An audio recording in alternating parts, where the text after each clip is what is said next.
Hi, everyone, and a warm welcome to Tina Greer. Hello, hello. I just thought, can I call you Miss Angela or Miss McCabe? How do you want me to answer you? You can just call me Ange.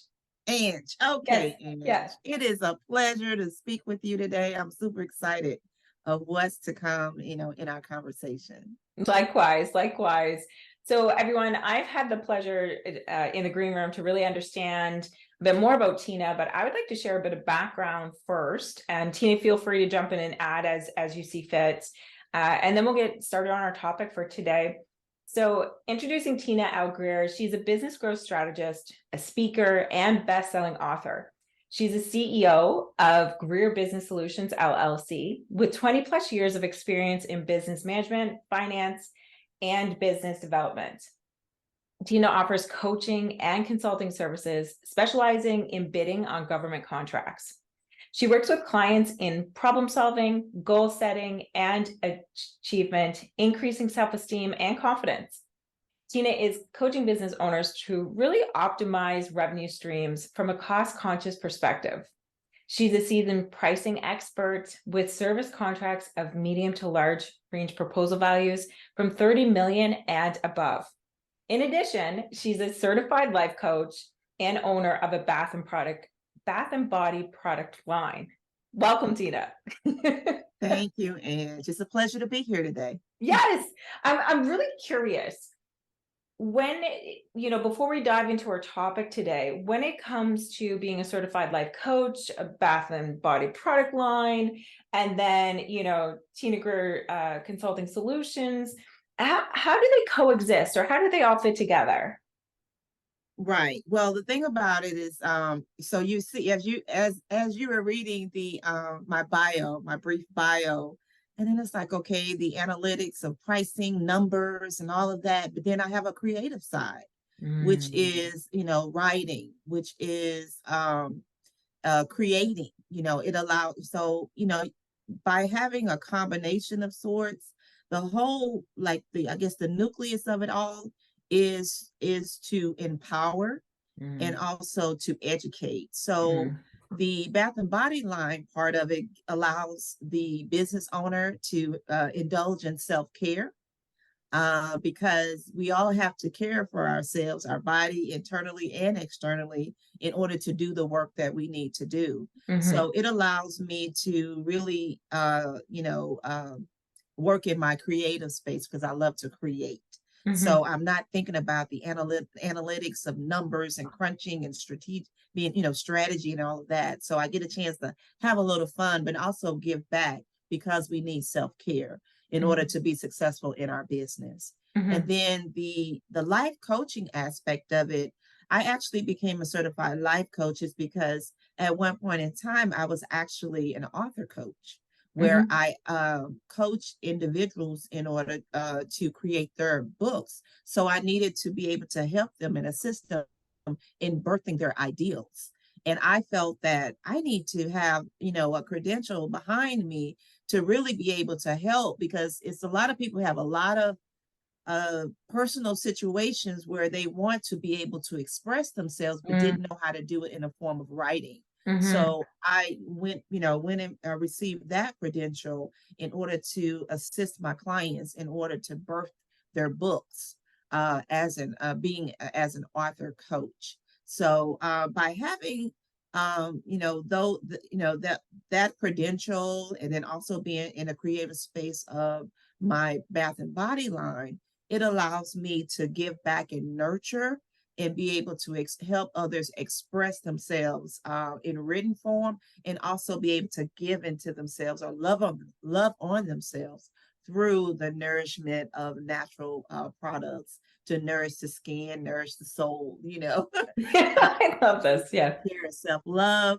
But then also being in business, again, that's a total package of having that part of your life taken care of as far as the nurture part, and then being able to show up great, with confidence, self-confidence, and being able to do your job well because you're feeling good about yourself. Mm-hmm. So, you're able to provide those solutions to your clients. And so it's all, it's just different facets of me I'm not, how we as women have many facets. I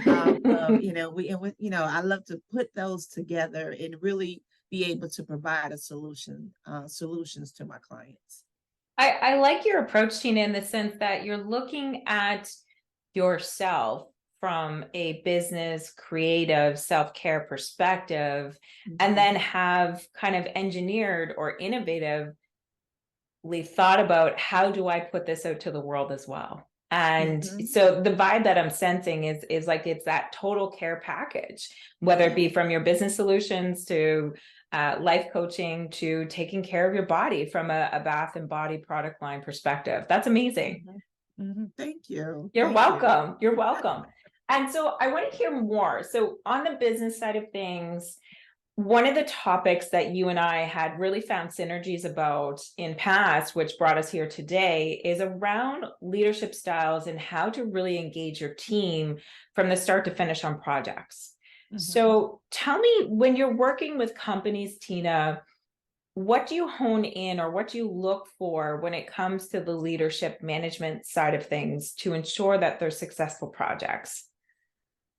What I like to hone in on first and foremost is the communication style. How are they communicating what they need? For instance, how is the management team communicating what do they need for from their staff in regards to completion of projects or tasks? How is that information being conveyed?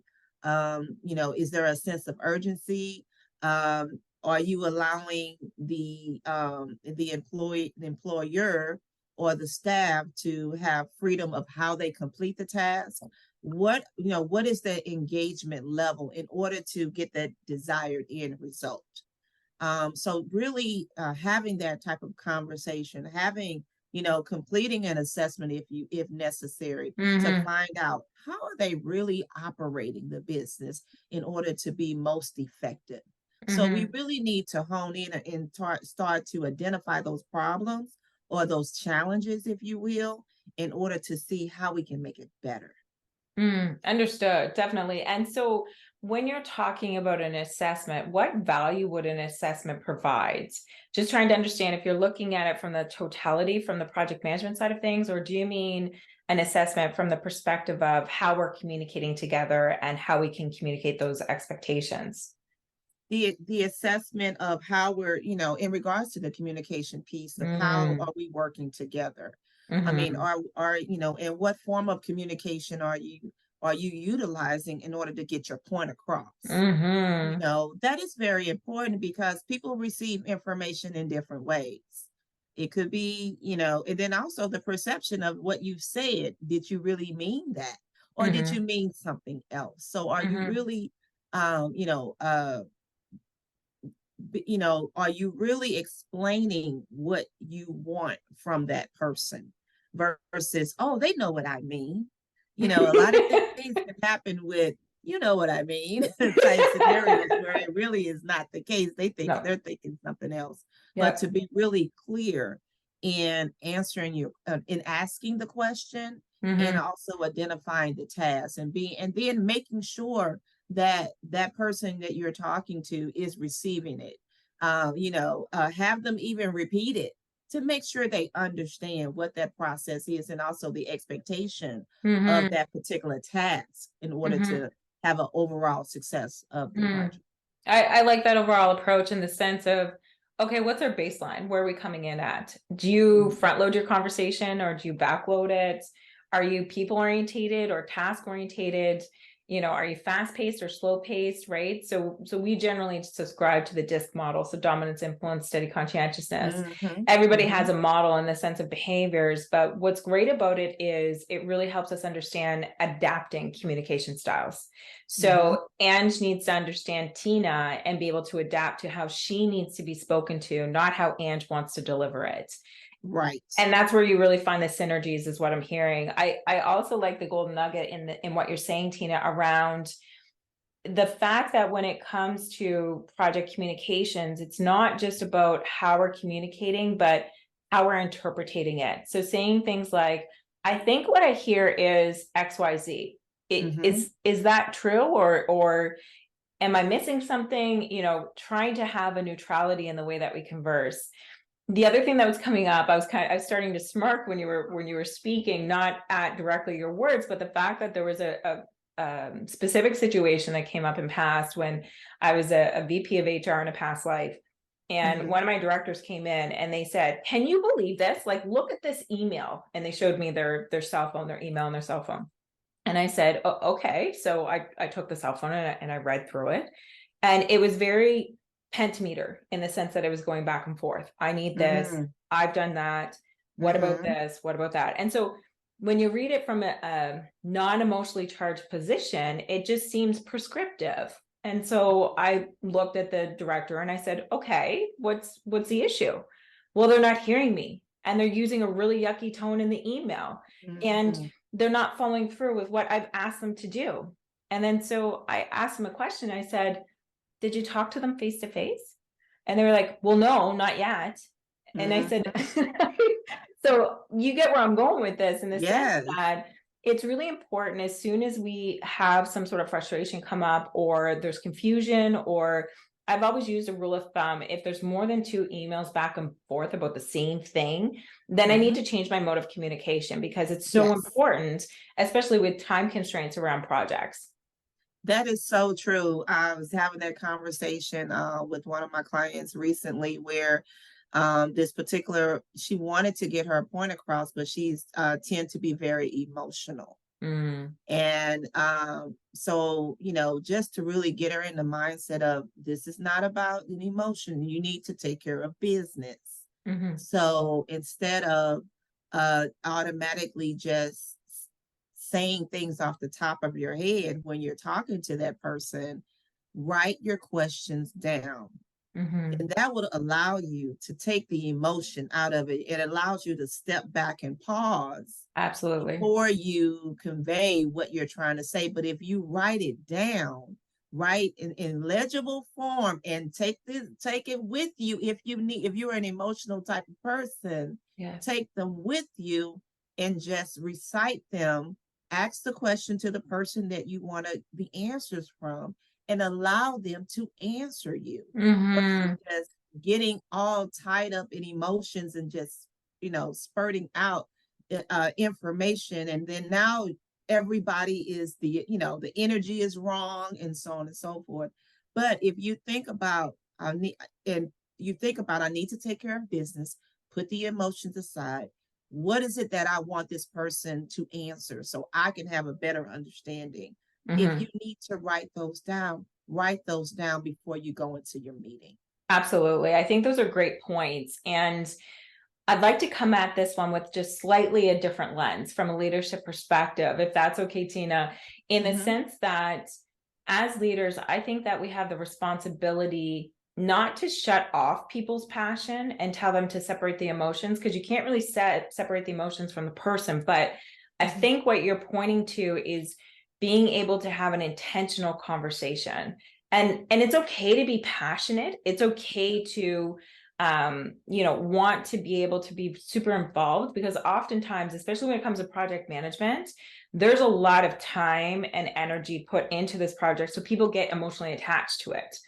And I think it's really important, again, going back to the leadership side of things, that as leaders, they have zero judgment with their team members. It matters that they're emotional and passionate, but it's up to the leader as to how to channel that passion or influence their passion to ensure that the vibe or the synergies of the project are continuations versus having stalled out or heels dug in kind of type conversations that can be potentially perceived as conflict, for sure. So what's coming up for me is like sitting at the table as a leader. It's being able to facilitate those conversations and then be able to take some stuff offline to coach that team member as to how to channel those passions or those emotions.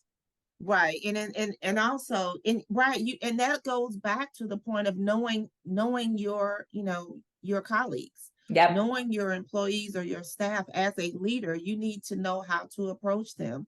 So it also brings upon that transformational leadership style. Absolutely. To where, okay, this person, I know this, even if you've done, like I say, individual assessment as a leader, you have done already individual assessments, your team, what their strengths are, their weaknesses are, and exactly, which individuals will be, have that drive and passion in a certain space or area of the project.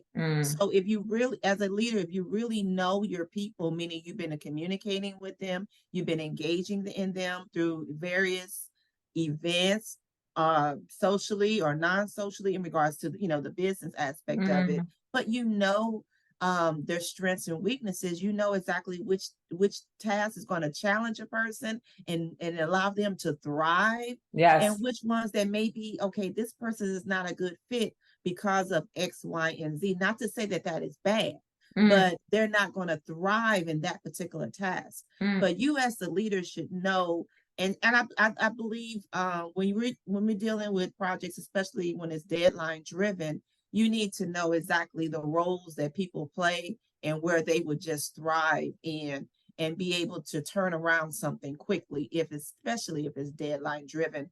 And also being in, working in government contracts, as far as like proposals, working on proposals, you have a deadline to meet, and you have different people doing different parts of that proposal, and it is deadline driven. So at the end of the day, no matter what, things need to get done, and you want to make sure that they are compliant. So, having people be responsible as a leader for their task, and also, and having the communication style and the management style to let them shine in what they do best, and still and deliver quality product at the end of the day, so everything can be compiled.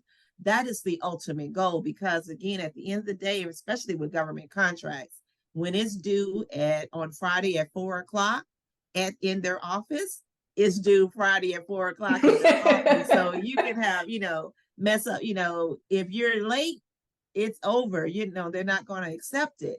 So you want to make sure that you align people with the right task as a project manager, as a leader, to make sure that overall the job gets done. It gets done very well. Absolutely. And a few things that I want to clarify for our audience is that when we're thinking about the word leadership, it doesn't necessarily mean the job title. In project management, you could have project leads that are responsible for delegating or reassigning or housing, project responsibilities, but they may not be a technical people manager. So I think it's really important that in those instances, regardless of what type of leader or title that they have, looking at their project team and including their people and culture department or person is really, really important, because it's tapping into those resources to really connect the business operations to the people operations, right? Yes. And I think that in my experience, and I'm curious to see what you see as well, Tina, in my experience, what I've seen oftentimes is, not always, but generally broad stroke thinking, is that when we're talking about leadership, leaders almost feel like understanding their people, their characteristics, their motivations, their needs is like a side of the desk project, and operations is everything else. Now, don't get me wrong. I strongly believe that there's leaders out there that can really combine the two, and organically they're strong leaders, or they've been trained to do so. But generally speaking, when you see leaders that have been promoted up through, and you're talking about things like performance reviews, or you're talking about things like, to your point, needs assessments with their team members, it's almost like a lost art for them. I'm curious to see what your experiences are, especially on the project management side of things. Well, for what I've seen, I guess I've seen it both ways. Because there are leaders that just drive, they're just revenue driven. And it's just, okay, at the end of the day, we want to get this project done and we want to make this type of money. So by any means necessary, get it done. So it's been really, it just really depends, like a more big business, I would say. I've had experience where there's been, leadership or management where they didn't care really about how you felt. It was just like, okay, at the end of the day, is the project done, or, to the penny, or, really just authoritarian. Yes. But really, it's like, okay, put all that aside. I need this done. I need this done this way right now at this time frame. Not caring about how you feel, Mm, and so forth. And, some thrive in that, where it's a point of, depending upon that organization, and maybe they're just thinking about the bottom line versus, especially today, in order to attract the right type of person into your team, you have to be people oriented, mhm. meaning that because of what we've been through with the pandemic, a lot of people are working virtually. Absolutely. People don't want to go back in the office. They love their freedom, but still they're at home getting the job done, or Mhm, in a certain, type of office setting and getting the job done. You have to be able to work with all as and in leadership in order to have that result that you want at the very end, mhm, because a lot of people, I think there's a change in a shift in regards to the employees that are staff, that they don't want just a strict one way or the high or no way. yes. You want choices, Mhm. and you have, as a leader, you have to be able to work with everybody. Absolutely, absolutely. And I think that as AI starts to step in a little bit Oh, further, yes. technology changes, the hybrid workplace, when it comes to project management, I strongly believe that there's still many gaps and opportunities where leadership skill sets can be capitalized on.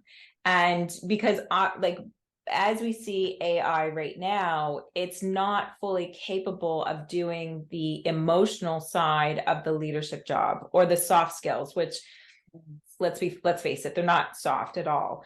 You have to have grit and resilience really to show up for others.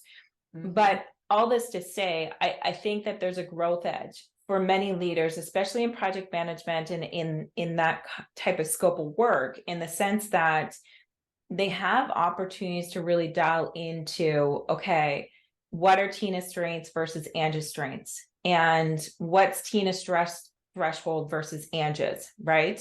And how can we allow that to fit? And how can we have continuous conversations? It not just be at those pivotal times throughout the project management calendar, right?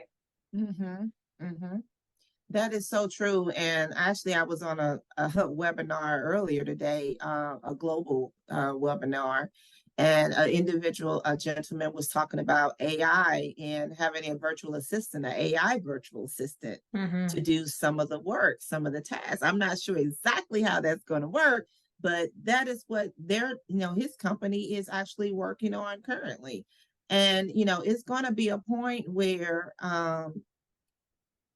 I think that even though we have AI and a lot of it's still beta and chat GPT and all of that is still in that beta point, but it's going to be part of the workplace. Absolutely. That is the future. Mm-hmm. But again, that human element, no, I don't think no one can replace the human element. That emotional element that we all have, because that is really, AI is a machine. Mm-hmm. So, we can look at, even going to look at futuristic movies, we've looked at movies and blockbuster movies and things of that, but, and we've seen it, that it's coming. But the point of is that I don't think it can replace that human element, that human touch, that we need in order, to have fulfillment, Mm-hmm. um, in the work that we do. Absolutely. Mhm. And I think what you're pointing to is emotionally intelligent leadership, servant leadership, the Mhm. transformational leadership, Yes. and also like the coach approach style to leadership. So it's Yes. the latter part of it being that the leader has the skills or tools within to be able to coach their team members so that they can leverage or learn the skill sets that are required, so that it isn't that repetitive reminders and the expectations and the carrot and the stick. It's really teaching them based on, or meeting them where they're at, I should say, and Mhm. and mentoring them or coaching them so that they can understand what's required of them, from going back to the initial part of the conversation as to deadlines and how to hit them efficiently. Right. That is Yeah. so true. That's true. That is true. So, maybe 20, 30 years, they'll get to that point with AI, robotics, robots and things of that nature. But for right now, that Mhm. human element, the human touch, the emotional intelligence that leaders bring to the table, at the end of the day, that is going to Absolutely. empower the employee, empower the staff, the person that's doing the work. And and you want to have individuals where they trust you, they trust your judgment, they Mm. trust that you believe in them in order for them to do a good job. And then also that really stems from, empowering others, Mhm. and then also allowing them the space to grow, to learn from you in order to be able to achieve success in your business. Yes, very well put. I agree. I agree with all those points. Now, Tina, I know that your special sauce really delves into government contracts and the same. So what would you have to say with regards to leadership and how to really engage your team around those government contracts? Because if you have someone like me in there where I like to flex creativity, I don't like consistent tasks all over and over again, administrative government contracts could be a bit daunting. Mhm. How do you keep your team engaged when it comes to these types of things? Well, that is a really, I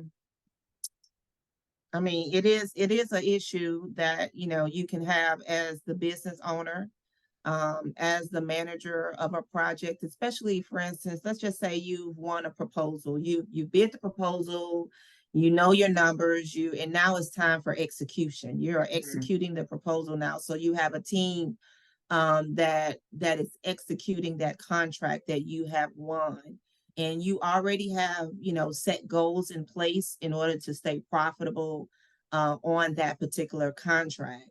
Now, it's going to be a point where, at times you're going to have to make sure that there are, KPIs, key performance indicators Mhm. in place to where you know that based on what you have proposed, that you are executing to the contract because you have forecasted that you are expecting a certain profit level.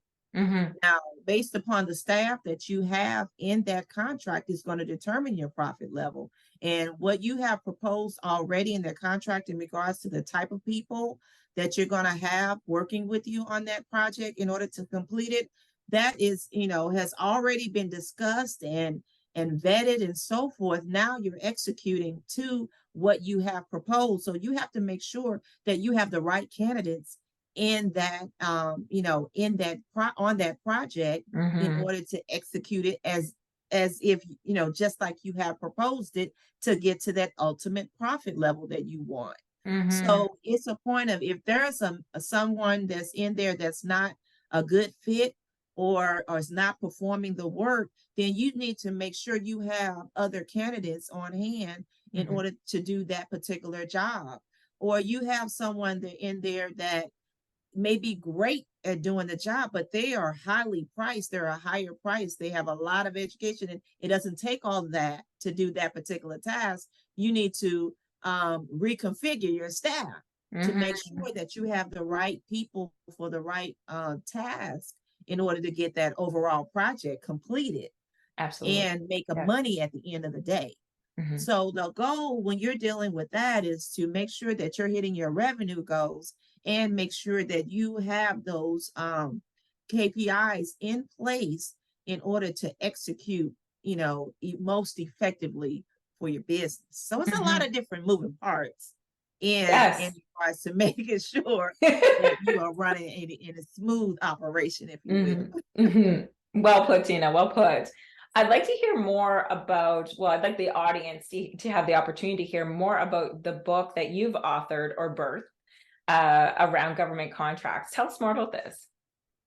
Wow. So what I decided to do, I have a Facebook group, and where in the Facebook group is the training hub for women government contractors.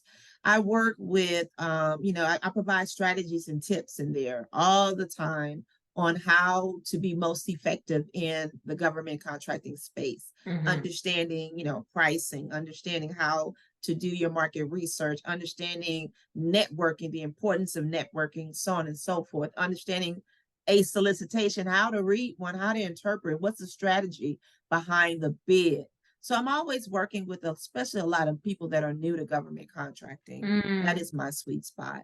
But so I decided to really take all that information that I've been sharing and put it in a book in pursuit of government contracts. So to have even a more experienced contractor be able to, glean nuggets from that information that I share in my book, as well as help those who are new to government contracting, because it is really to help them navigate and really gain the confidence.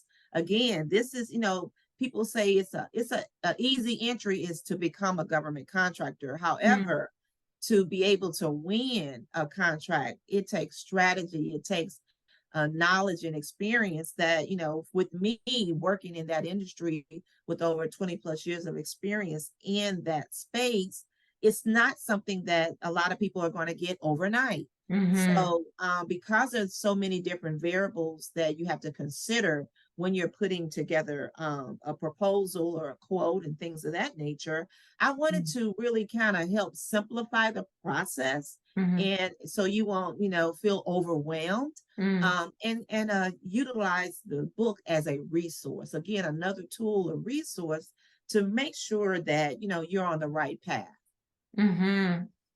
Awesome. Thank you for putting your expertise out there. It sounds like there is a lot of hidden insights that we can tap into from a government contracting perspective. Now, just for clarity, because our audience is in EU, Canada, and US, when you're speaking to government contracts, is this US based, just for clarity purposes? Yes, it is U.S. based, federal U.S. United States government contract. Awesome. So in a federal perspective, but the information that I share in there is still applicable to state and local. So anyone that has been working with any type of, I guess, government contractual information, every country is different. Yes. But I think that they can glean insight on just the structure and then also the different approaches. Yeah. I can see that for sure. And where can we find your book? Well, my book is actually on Amazon. You can go on Amazon, Amazon.com. Amazing. Type in Tina L. Greer and you'll see a list of my books. And you also can see it on my background as well. Fantastic. And Tina, if we wanted to reach out to you, whether it be for your bath and product line, the business consulting side of things, or life coaching, what's the best way to get a hold of you? Visit my website, GreerBusinessSolutions.com. Fantastic. And can you tell us where you're zooming out of today, just so people know like what's considered local for you? I'm in Georgia. I'm zooming.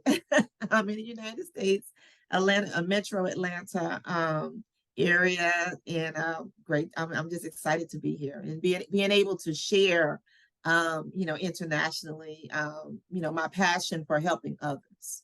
Fantastic. Thank you so much for your time today and gracing us with your presence on the Human Side of Business podcast. Thank you so much.